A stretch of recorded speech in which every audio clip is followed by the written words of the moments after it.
Welcome to E360 TV, the live streaming and on-demand destination for influential voices and enlightened audiences.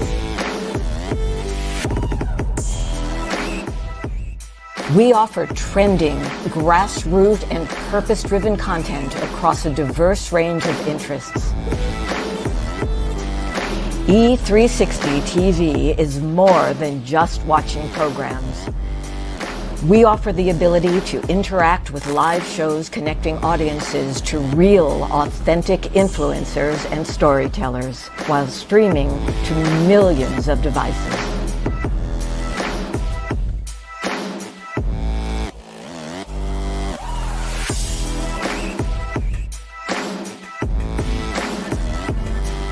Real experiences.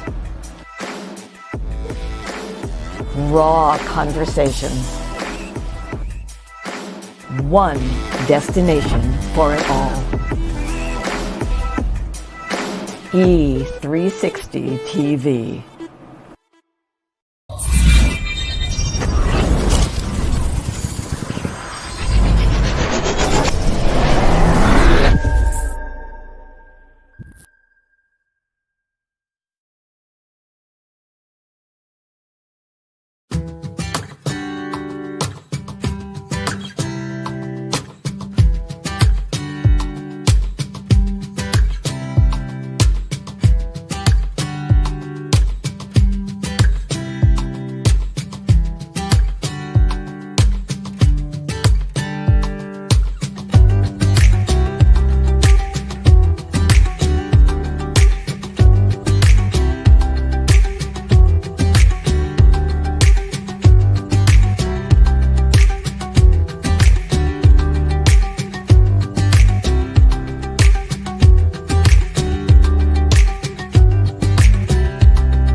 You and I are kind of similar. You may even be more good-hearted than me. I feel like you.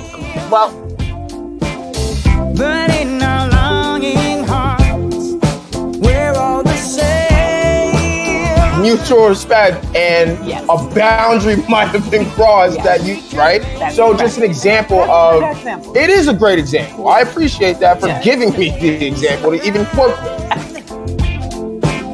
Let's be the change we want to see. I've never seen differences negative. I've always been attracted to and intrigued by it. But we're looking for how are we similar? How are we the same? How can we all just get along? We are links in a chain.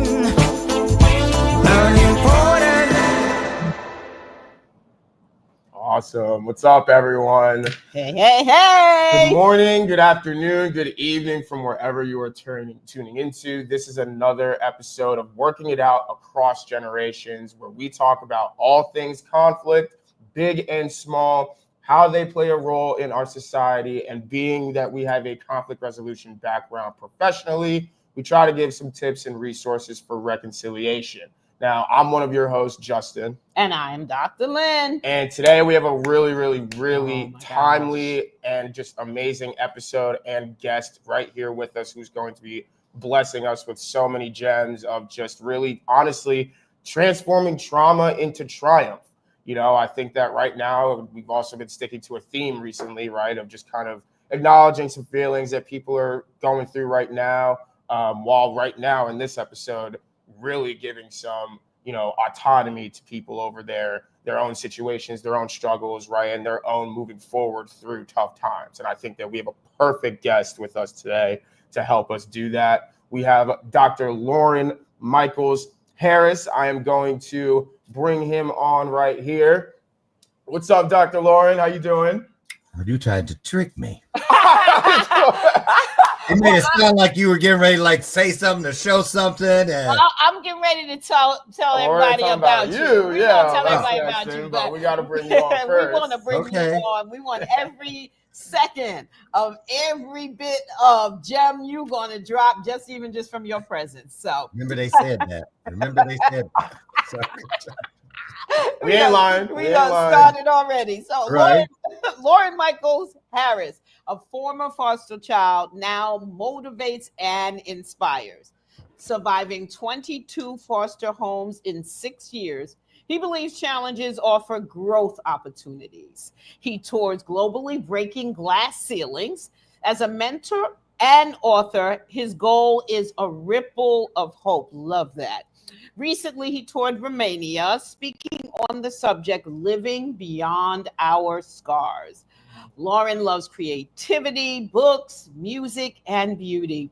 His favorite saying, we can't be a blessing if we don't see the blessing. Yes. Ring the bell. Yes. Ding, ding, ding. That's a gem right there.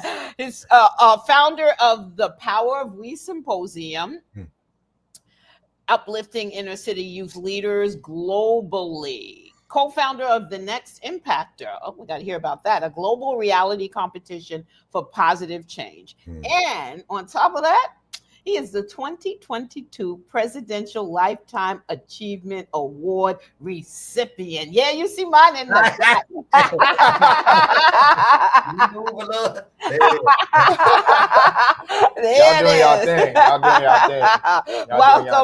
Welcome to the show, please. Absolutely. Dr. Loren Michaels Harris. Woo! Pleasure's ours. Yes. Oh, thank you. So honored to be here. Oh my goodness. I'm so thrilled to have you here. Every time we are in your presence, we leave so inspired to just do great things. And we really wanted that for our audience. We've taken you on season 3. We've taken you through a transition, right? We've talked about grief, right?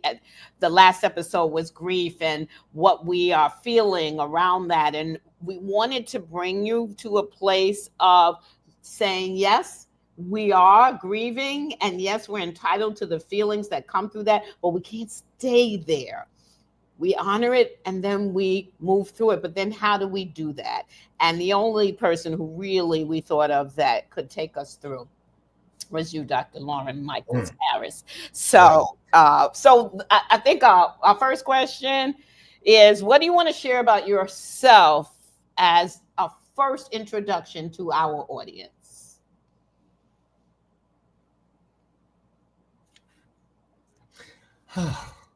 Man, I tried to guess what your first question was going to be. It was not what that. It was not it. I can see you two asking this. No, he's gonna be ready for that. No, he'll be ready for it. Okay.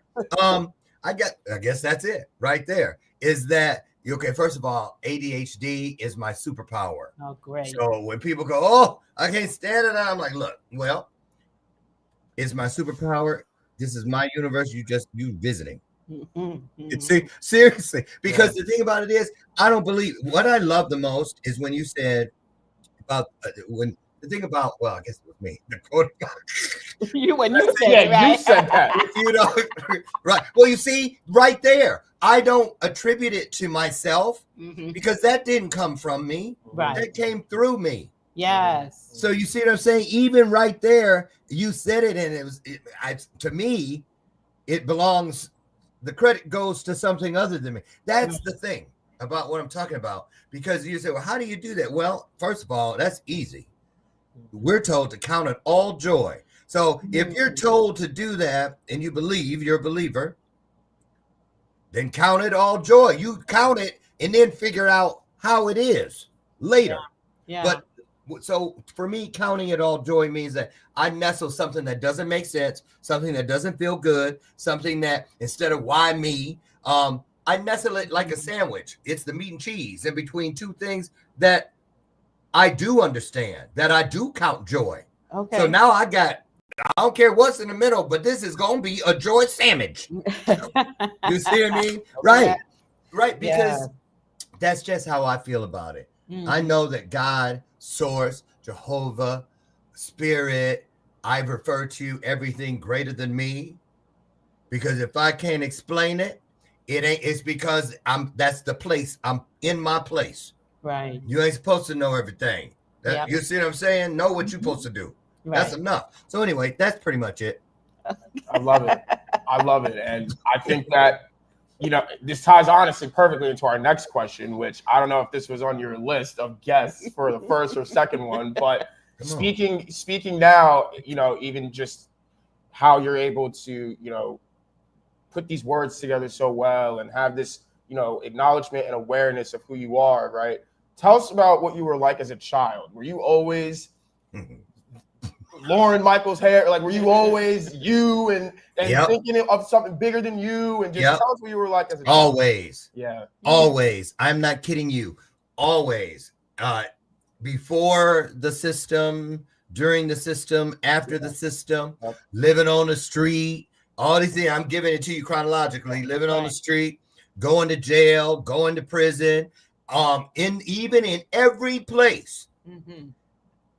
The gifts were the same, but the name attached to them, the manufacturer's tag, if you will, was different depending on how I was using or abusing.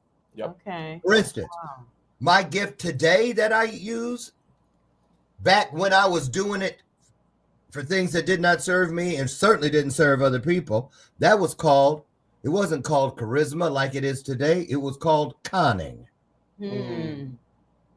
Because the intention was wrong.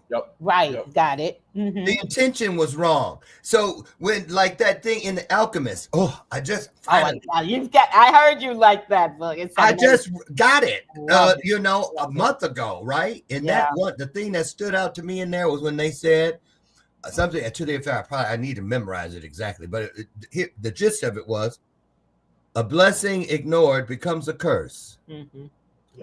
And I was like, for decades, I thought what happened to me as a kid was a curse. Well, that was because I was ignoring the blessing. The minute I got on a stage, 13 years ago or whatever it was, 10, 11, whatever, back then,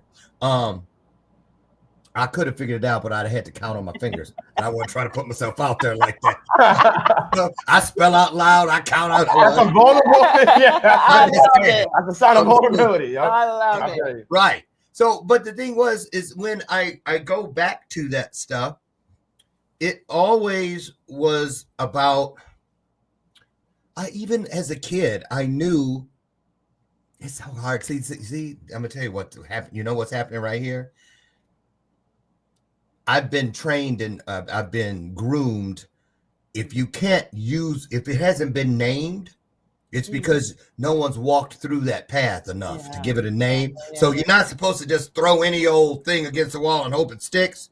It's that you tell people it's hard to explain, but it's not impossible to obtain. Yeah. You see what I'm saying? So I guess what I'm getting at is, as a kid,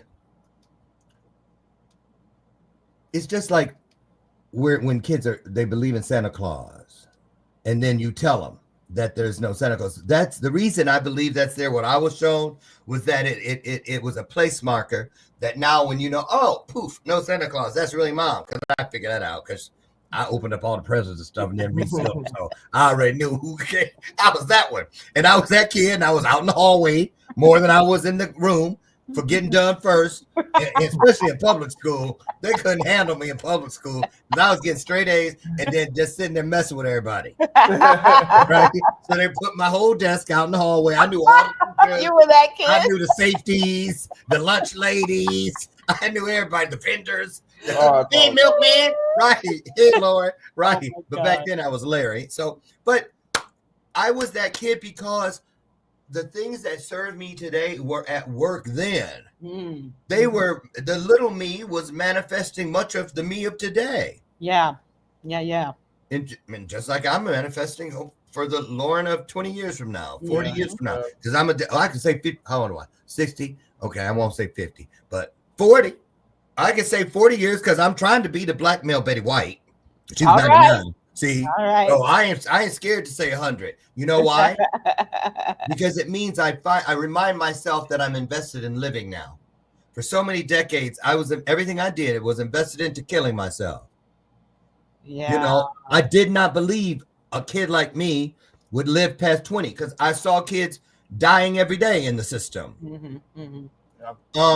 When I got out, I went to look for the 3 boys that were in the first home. All 3 of them died before the age of 15. Wow. And so, you know, that gives me the responsibility. So how can that be counted all joy? Because it's what pushed me into what I am today, who I am today. Because I would have never found the courage if it was just for Loren to speak for Loren. Because I didn't think I was worthy of it.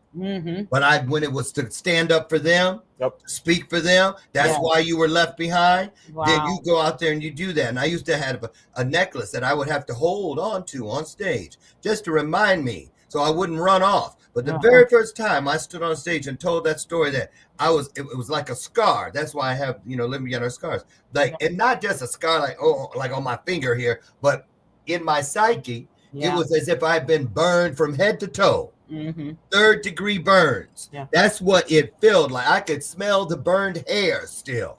That's how bad it was. But the moment I got up and I found the power of and healing within truth, all of that left because it wasn't real to begin with. See, that's the beautiful thing about a scar. You know the story that goes, well, how you get that? Oh, let me tell you. That's You know everything about it. Yeah. When I come on a stage, I don't care if it's 30 people or 3,000. I say, who in here has a scar, at least one somewhere on the body? Everybody's hand goes up. How many of you remember the story that goes with the scar you imagined or you pictured when I said, do you have a scar? Every hand goes up. So the scar is to remind you of that part of your journey. When I got this scar on this finger at 9, I didn't know that less than 3 months later, my mother would fall dead on the floor. I would change from being Larry Dixon, who I'd always been, to Loren Harris, who I'd never been. I didn't know that they were going to take me out. But what this does today is when, I feel some kind of way because I think I buried Larry. You see what I mean? I thought I had to bury him. He's dead to me, kind of thing. No. This is to remind me, Larry got you to Loren. Yes. See? Absolutely. Right. So that's why that scar is right there. So. Awesome. Oh, man. Oh, that's so good. Yes. You want to do that one? Can you tell us about? Go ahead. Okay. All right. I'm actually going to ask you this one. When did you know that what you had experienced, some of those experiences in your life was trauma? Because we like to name stuff, right? And now everyone, I think, is familiar with the term trauma. But is that what you would say about it? Okay, easy. Yeah, go ahead. because that's what it is. Yeah. But let me tell you, I'm excited about this. I'm making sure I don't forget.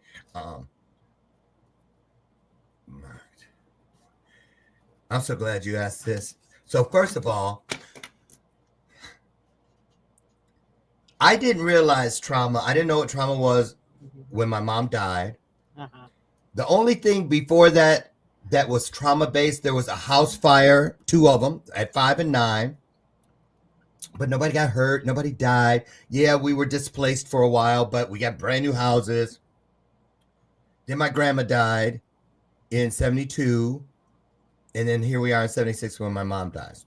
It wasn't any of that stuff.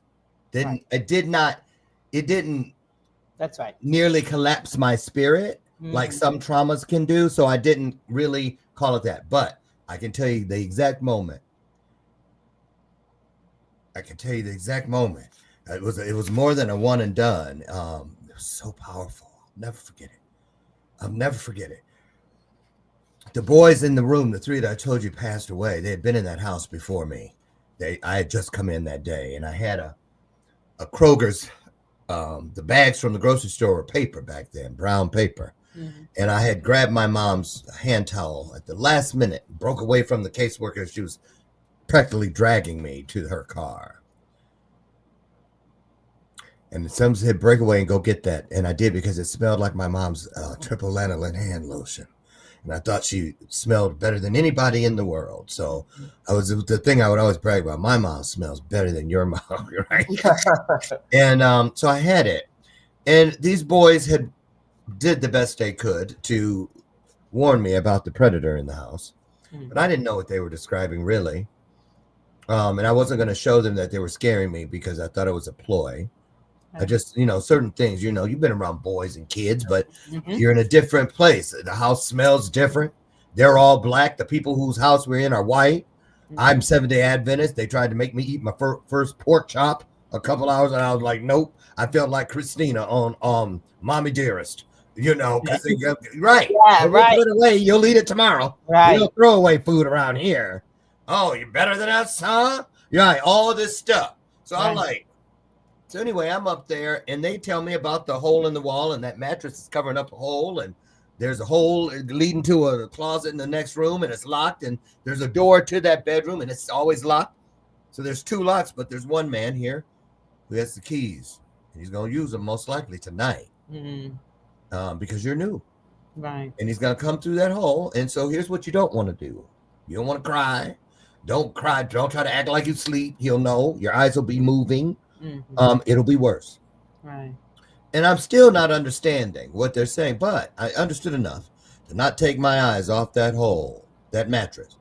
And I must have laid there, and they were snoring. It felt like surely the sun should come up any moment. It feels like forever that I've been laying here.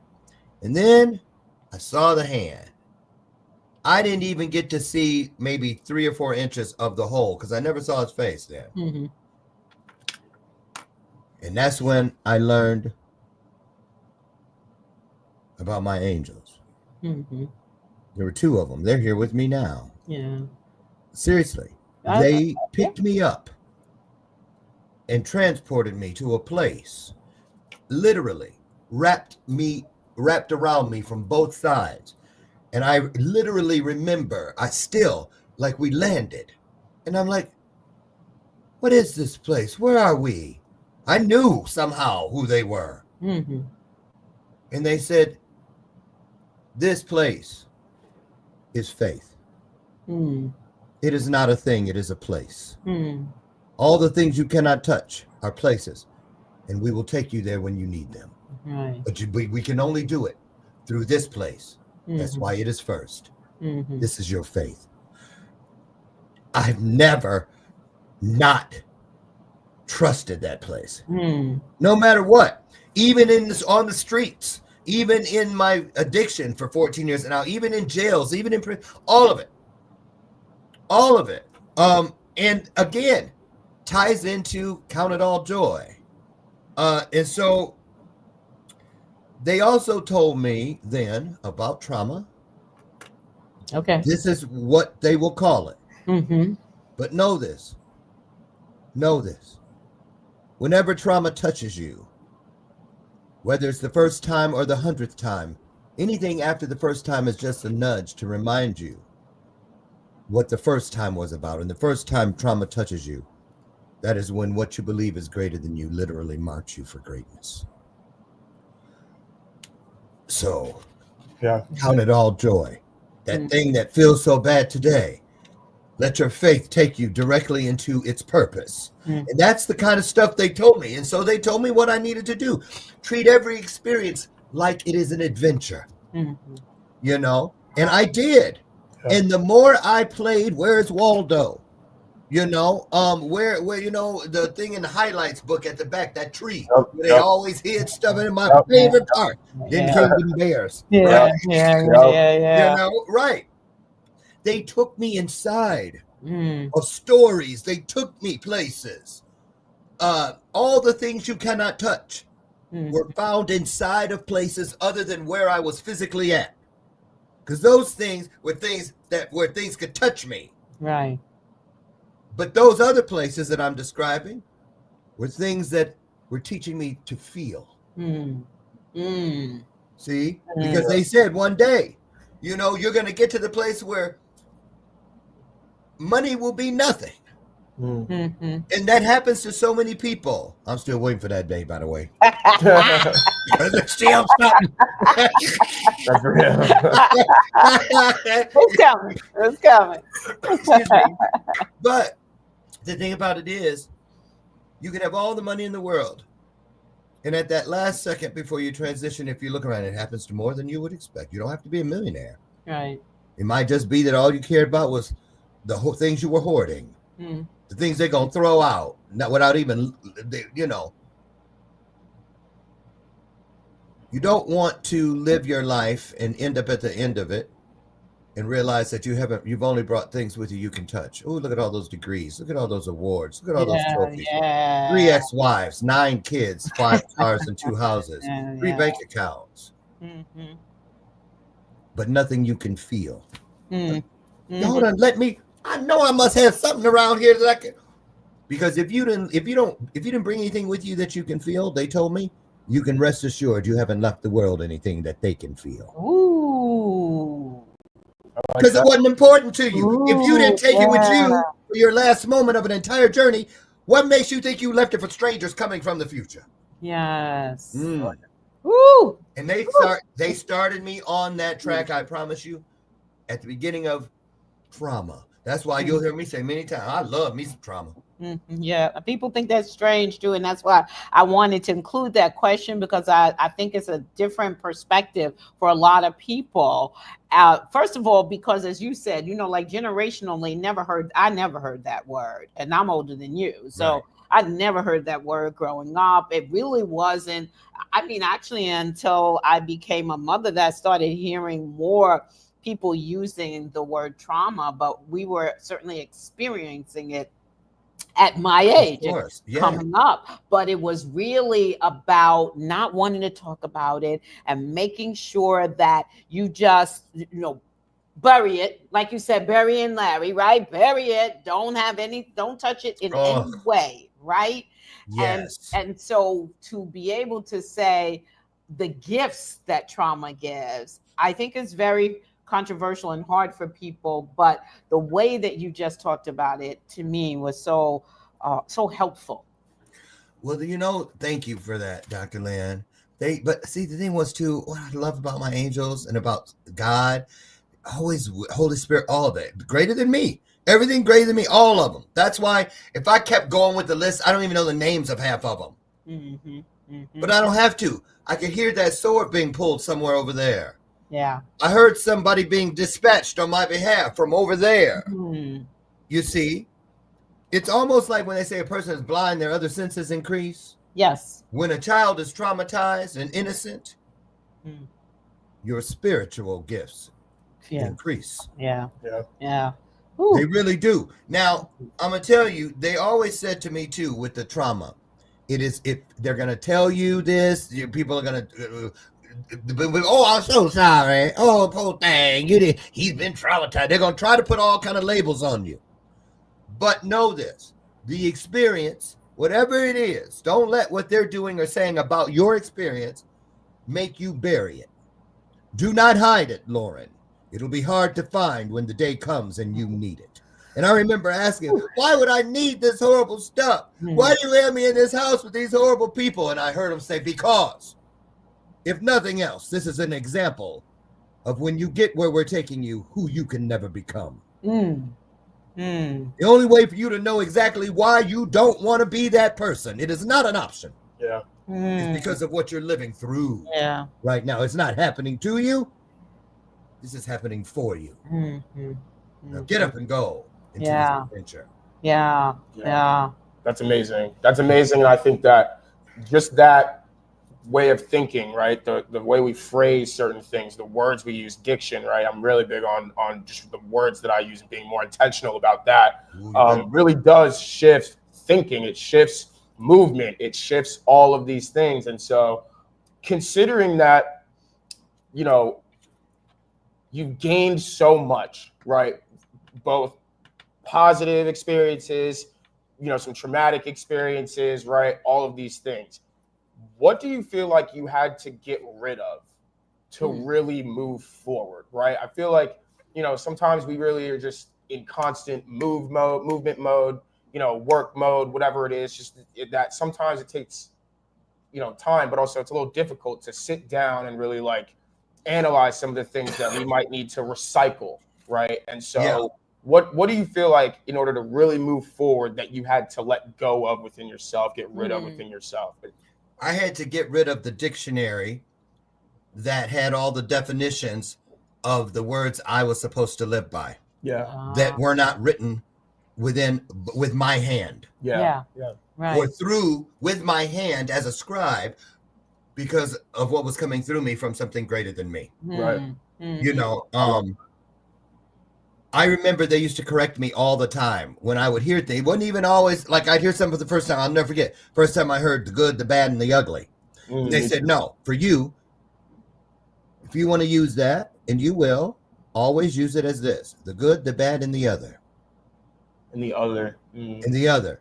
And you know why that ties in today in my life? Because when I step into an opportunity, every time I go to speak somewhere or be a part of something or whatever, I used to ask, "Ooh, God, give me some coaching clients. Ooh, God, give me somebody who can help me with this." And then I just stopped and I remembered what they said about the good, the bad, and the other. So now when I go into anything, I say, even with my family, if I'm going out like, "Oh Lord, here we go. Who's gonna go to jail today?" Because always something, right? I just say, I always ask God, here's what I want. Here's what I need. Here's what I need. I need one of these. I need two of those. And I need three of the others. And I leave it at that. Because now God is going to give me one thing I need, two other things I need, and three of the other things I need. That's 6 things at least. Right. Then he's going to scoot over, because when I come back, I look at the experience that God sent me through. And I look at it. If I've been a great steward with it, because I've been going into it expectant. See, I'm not surprised when I look and say, look at that. That woman wants to talk about coaching. There's my one of these. Those two, I can't wait. They're coming on my show. There's my two of those. And then I might see something like, and I notice it maybe 4 years later. These 3 people I met at that one, they're my 3 of the others. Yeah. See, that's why, and you have to be patient. Well, how come where my 3?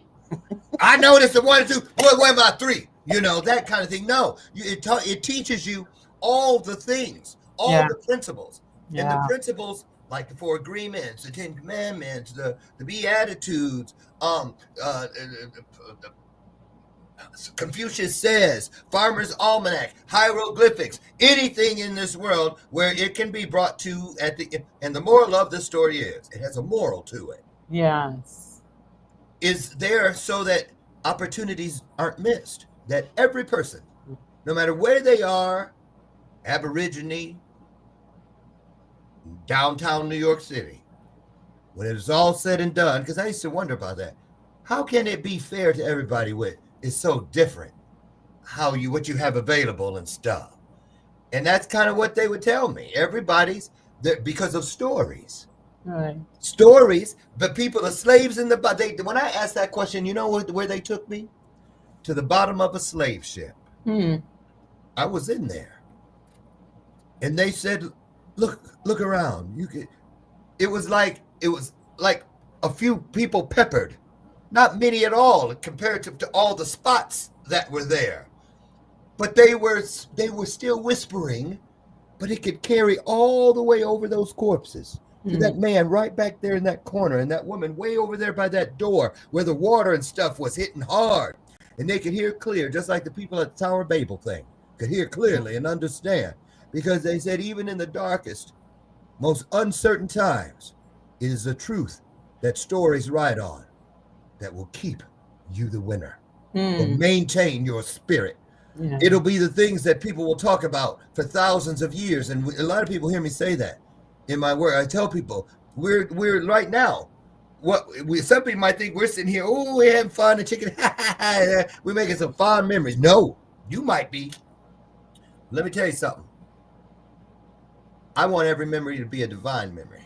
I don't settle for fond memories anymore. That's remember when we was at Disneyland and you drank all them blue drinks and threw up on the Matterhorn. That was funny. That's a regular fond memory. But then a divine memory could be something as simplistic as you walk past someone you barely know and you just tell they needed that, and you squeeze their shoulder, and you go on about your business out the door, and you don't know that they put their hands there. Yes. Because they have literally been touched. And that'll be the things when you leave one day. It won't be the buildings named after you.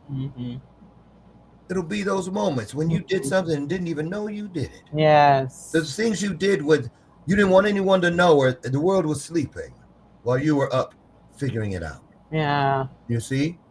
Yes.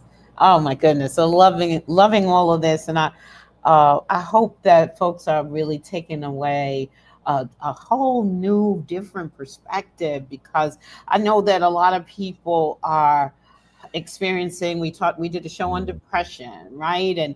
And experiencing that and feeling like there's not hope, right? There's nothing really coming on the horizon, or somebody else is going to save us. And the truth is, if we can get this, right, then we recognize that we don't have to wait for someone else. We are enough, and we have the protection and the support and the help. But I want to talk about this specific thing, because I know that people struggle with this, and here in the United States, holiday time is coming up, and a lot of other countries too. And one of the things that people struggle with is family. And right. And I want to give a shout out to Mike. Thanks for tuning in. You're always here, Mike. We appreciate you. Yes. Love you. So you have, I've only heard a bits and pieces of it, but you have an interesting story about your family and how and why you started to reconnect with them. And I'd love it if you would share some of that with our audience. Sure. Well, it's interesting because just now when you said that, I didn't know which family to reach for. I know. Well, I said families. Right, families, right. Because I reconnected with my biological family after 32 years of not knowing them. Right. And I reconnected with my adoptive family after exiting the system. And as recently, like one sister right out of the system, I was living in her basement, which was the basement of the house I grew up in. I was the only one living there when my mom died. Right. Some people go, how come you didn't get that? Well, why? Who knows? Because it wasn't a part of the plan, right? But then I had a brother who 2 years ago when I did the movie Heathen, I hadn't seen him in 50 years. As a matter of fact, his wife was mother number 3. Because I left that and well, let's just put it this way. Thank God that I truly believe what you hear in the GoCast video about those 22 homes, that no matter how it turned out, I was able to forgive whatever happened in there, because each of these people, God told me, played a specific role in my journey. It could not have added up to what it is today and will be tomorrow and will be the day after that if it wasn't all the days that led up to yesterday. Wow. And so again, just count it all joy.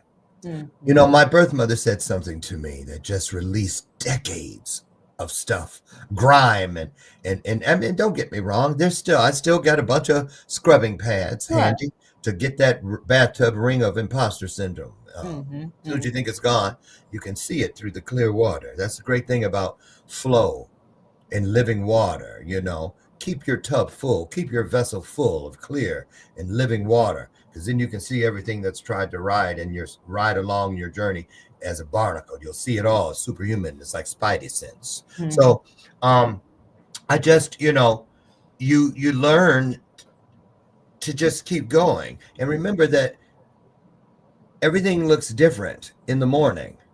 And why is that? Because what's really bothering you during the day, you're the tree. It's not you. It's not the roots, your relationships in most cases. I'm talking to the family thing. But the thing with most families in any place where there's discourse and estrangement is because of it's the shadows. Mm. It's the shadows that are cast because you're the tree. And as the sun moves across the sky every day, the shadows are going to change. And at the end, when it's dark, how important are those shadows now? Because they're gone. But what's still there in the darkness? What's still there in the storm? What's still there in the morning? You, the tree. Yeah. Yeah. Right. So I'm saying this. My mom said to me, son, first 10 minutes I was in her presence after 32 years, you're going to hear a lot of things. There are people that thought you were dead, and there are going to be some that thought you were dead and would wish you stayed dead. But know this, no matter what you hear, if it, in life, not just in this family, if you ever hear something or you experience something that doesn't make sense to you, and I'm giving it to you just like she said it. Because if you experience or hear something that doesn't make sense to you, son, leave it at that. Because if it doesn't make sense to you, it's because it ain't got shit to do with you. Keep moving. Keep grooving. You gotta keep going so you can keep growing, so you can begin showing others how to do the same thing. And boy, my mom had a 6th grade education, but she was the wisest person I've ever met in this life. Yeah. Right. Yeah. Right. And I now know why something worked so hard to keep us apart. She told me in the last 10 minutes of her life, I was the last kid to go in there. She was on hospice. I was the last one to go in. They were in there 7 hours. I was in the Salvation Army shelter living on parole. And I had a curfew, and they knew it. They stayed in there. I had 30 minutes to get back when they let me in that room. That's why I only had 10 minutes, because it was going to take me 20 to get back to the shelter. Because none of them were going to give me a ride. And they turned her to the wall. She was on hospital. She had a hospital bed, was in her house. And they turned her to the wall like I wasn't coming in there. They said, she's only been blinking answers, so don't expect much. Promise you. I said, Mom. She turned over so violently, her right arm went over the side of that bed rail, and I had to pick it up and put it back in the bed with her. And I got down there, and they said she wasn't talking, but she talked to me. She said, son, remember when you came and you knocked on my door all those years ago, and I told you one day, because of your courage, I would die a happy woman. I said, yeah. She goes, that's now. Before I could even protest, she was like, shh, listen, son, I got to tell you something. I know now why everything worked so hard to keep us apart. I said, why? Because they were afraid of you hearing what I'm about to tell you. And I said, what are you going to tell me? I've seen where God is taking you. She said, it's wonderful, but it's going to break your heart too. So, of course, I was like, well, shit, where are they taking me? Right? She said, she kind of laughed. She said, no, it's not that. You said it. She said, you silly. And she goes, you're about to step into your purpose. You've been given an anointing. It's a gift, and it's wonderful. God's going to allow you brief glimpses into the greatness of certain people. And your job will be to try to express to them what you've been shown. She goes, but why it's going to break your heart? Because one day, when you are ready to leave, like I am right now, they're going to ask you to look over to the left, and you're going to look and you're going to see the faces of all those people that you tried your best to express what God had shown you was possible for them. And it's going to break your heart when you see how few of them, for whatever reason, believed you. But you keep going, because 1 is a number you are after. Yes. 1 is the number you are after, you know. And then she left, and 3 weeks later, the world I work and live in, the work. I had always gone to work, but after that day, it was about the work, not what I was paid for or would ever be paid for. But it would always forever be what I was made for. And boy, it all came together and it began to make sense. And here we are. Yeah. Ooh. I know. Sorry. Yes. Don't be sorry. What a gift to be able to go there for folks. I know that you shifted the energy for quite a few people. Mike said that was beautiful.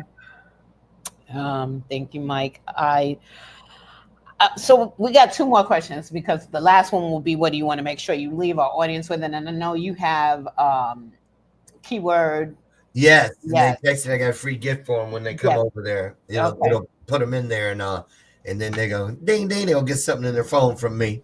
Okay. They'll be glad they have it. We'll make sure we'll do that next before you leave them with something. Of okay. course. So, oh goodness. Well, you said something about forgiveness. I think a lot of people are really struggling around this. How do you choose forgiveness? Wonderful question. And I'll say this. You cannot get to the final destination in its fullness for what God has planned for you without the key piece of forgiveness. True forgiveness, not an index box with cards that you conveniently file to pull out the minute someone or something starts moving in the direction of something oddly familiar. Oh, here you go again. No, I thought you forgave me. No, it is a whitewash. I had that so bad when I was a young man, out in Hollywood, trying to get in and, starting my career as a musician. And I took all my leads from Victor Newman, from Young and the Restless, and Alexis Colby Carrington off of Dynasty. Oh my God. Like, go in, knock all the shit off the table. I was like, I thought that's what you did. And then I went to sleep one night, and God put me inside in a dream. I was in the audience of what looked like Love Connection. Chuck Woolery, everybody all up on the stage. But instead of voting for three, it was an old game show, y'all. You voted on three people to go on a date with the person. But in this one, the show was called, instead of Love Connection, it was called Apology Accepted. The tailored approach to saying I'm sorry. For audience, Chuck Woolery talking. I'm going to show you three versions of an apology, and you all vote on the one you think will heal this situation. And afterwards, we were leaving. They were escorting us out. And I said, you've been to the show, so you know the people, the best boy and the key grip, all the different people that's in there, the pages, right this way, come on out. All of that was going on. And I just mumbled, this is a good idea for a business. I wonder who came up with this. Everybody heard it. They all looked at me and said, no one, Loren. We have this for you, should you want it. And I sat straight up, and I had been to one NLP session, and the woman, because I was like, I don't believe in this shit. I was like, I want to quit smoking, which I did. And I ain't never been molested, which I had, right? And she put a seed in me, a word. And anyway, long story short, before that hour was over, I had grieved because my brother pinched me in my mom's funeral constantly. Don't cry, don't cry, don't cry. And I had pushed it down, and I had done the thing that they told me later, never do again. Don't hide it. It'll be hard to find when you need it. That day, after I woke up 5 hours later, eyes swollen shut, head hurting, sweaty, on the floor with my head on a pillow on her lap. And she said, never be afraid to cry again. It will always be proof. If they're tears of joy, if they're tears of pain, they only prove you have something that matters in your life. She says, if your tears were stories, there wouldn't be enough libraries to hold them all. And I walked away from that. I did what she told me. I kept the dream journal. I woke up from that dream, wrote it down. She told me, see yourself in People magazine that day. And stop at the 7-Eleven at the end of my street and buy one, a People magazine, to reinforce this vision. It will show you believe and you expect. And I did. And when I walked out of my bedroom with that piece of paper that said apology accepted, I looked over on the table, and there it was, that People magazine. And I went right to the masthead on a 3x5 card and pencil and wrote, dear publisher, I just had a dream last night of a business called Apology Accepted, and I'm going to do apologies for people that can't or won't for whatever reason. Here's my phone number. I really think you should call me. 1 week today, the publisher of People magazine called me. 6 weeks later, I was a feature in the Best and Worst Dressed issue, which with Daryl Hannah on the cover, which was the biggest one they had then. Wasn't the sexiest man alive yet. And it was, and the rest is history. The rest was history, because I had done something that had never been done before. It had never been here. And I was so low. God said, here, your faith, smell through your faith. You smell that? It's what Christians call a sweet, sweet spirit in this place. You smell the healing power of low-hanging fruit. Your faith has brought you here. Yeah. Now take what you need Mhm. and go grow it throughout your journey. Yeah. And here we are. I'm telling you, it's just amazing. Oh, It's wow. in every person that we read about and learn about and look up to and stargaze. No, they had to trailblaze That's before right. we were able to stargaze. Yes. You Woo. see? So don't try to be a stargazer. Focus on being that trailblazer. Yes. You Yeah. see? Right. Yeah. Because every one of them sat inside everything that you feel hurts you. Every one of them cried that same tear. They took that same ass whooping. They did. They got back up. They had them same scarred up knees. They got up and they stayed up. Yeah. And if all of us do that, we ain't got to worry about who's in the White House. We don't got to worry about what thing is reversed. God is going to do whatever is needed. The right thing has always won. Truth is in the front of every list in the Bible. It is the first thing. The truth, the light, the way. You swear to tell the truth, the whole truth, and nothing but the truth. So help you who? I don't care what they say. We know. Yes. Woo. All right. We're the millionaires. Okay, go ahead. I love it. Oh gosh. Okay. So so let's throw this up, right? And tell us about this, please. Well, I'm like this. I tell people all the time, Dr. Loren, don't sell shit. I don't. Because the intention is never to sell. It is to tell.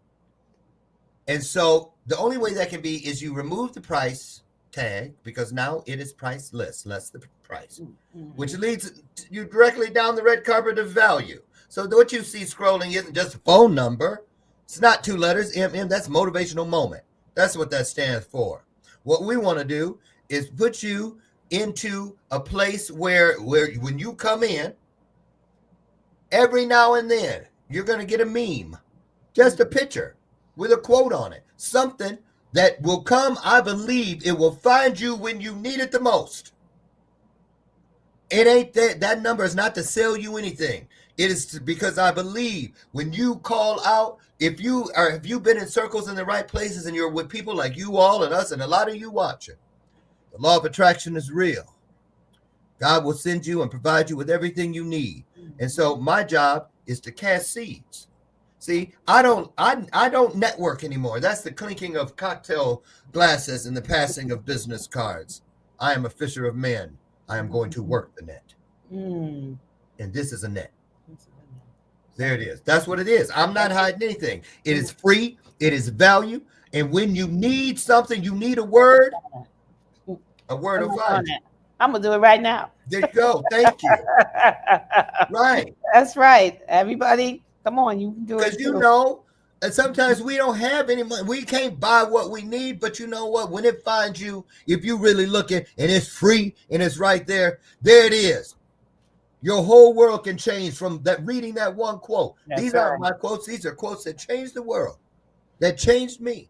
And I know we'll be there to change you if it's what you want. That's awesome.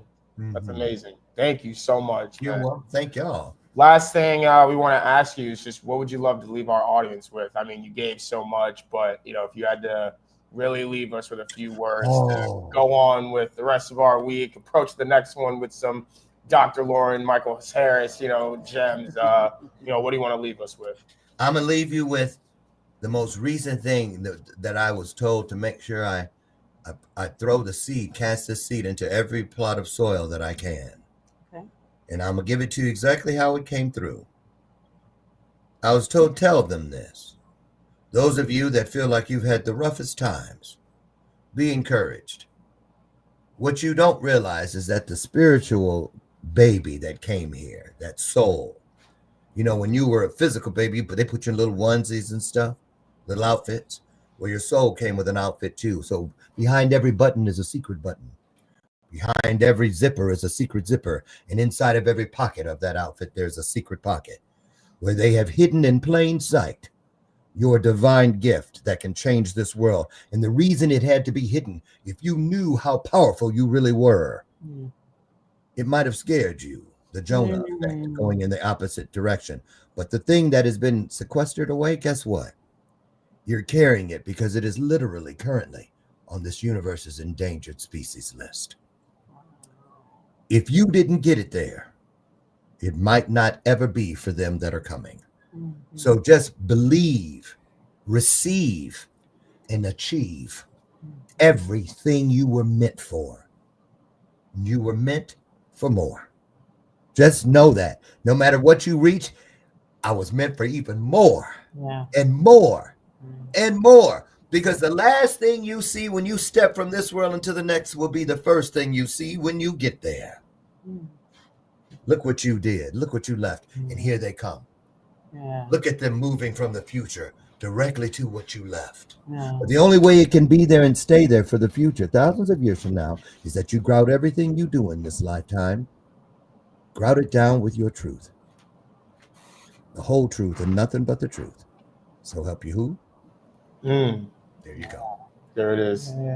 Dr. Loren Michaels Harris. I mean, we are blessed to be able to, have a personal relationship with you as well. But I imagine that any and everyone who comes to this episode, comes to reach out to you on any of these socials that we're about to throw up, and reach out to that number we left. Stop touching the technology stuff, please. That's not your job. Never has been, never will be. That's in the next show opener. Yes, next show opener. I mean, because young people can't order anyone around, even if it is for the greater good of everyone, right? We can't listen to young people, right? But anyway, Dr. Loren, I imagine that just everyone feels like family around you, and you just touched so many people today. So thank you all. Anything, we're just grateful to have the platform that you've helped us actually get to bring people like you on and bring these conversations to light. So please, all y'all are doing. We love you, man. We love you so much. And please reach out to Dr. Loren Michaels Harris. If you want to reach out on LinkedIn, check him out at Loren Michaels Harris. Instagram, Loren Michaels Harris. Facebook, Loren Michaels Harris. If you want to check out his website, www.lorenmichaelsharris.com. Easy. Pretty easy, right? I think it's pretty easy to reach out to him, guys. And if you got any checks, you just got to write Loren Michaels Harris. Absolutely. Exactly. Send him an email right here, baby. All that good stuff. If you want to check out more Working It Out Across Generations, check us out on e360tv.com, Trajectory Channel, Roku, Amazon Fire TV, Apple TV, Samsung, LG, a couple other services I'm not thinking of. This is everywhere. We everywhere, baby. You know what it is. Facebook, Working It Out TV show, YouTube, Working It Out Across Generations. Y'all, I think that, like I said at the top of the episode, this was not only amazing, but timely, right? So I really hope that there is just something in here that has clicked for you to go into your own lives and your own reconciliation and back into your own journeys to step into what you are here to do. So that's what this is about. As we say at the end of our show, conflict is here to teach you something about yourself. So go out there and find out what that is. This is Working It Out Across Generations. I'm Justin. And I'm Dr. Lynn. I'm speechless because I love this man. I know what he just brought to the table. Oh, thank you so much. Yeah. What an honor and a blessing. Thank you for blessing me. Thank you. Pleasure is ours, and we'll see you next week, y'all. Yeah. Next week is our 1-year anniversary show. Woo! Ready? Yes. Got a really cool one planned, a really fun one planned. That's So right. we'll see y'all next week. Yes. Thank you so much for that. I'll be here. And we'll see you, y'all. In love. Go out there.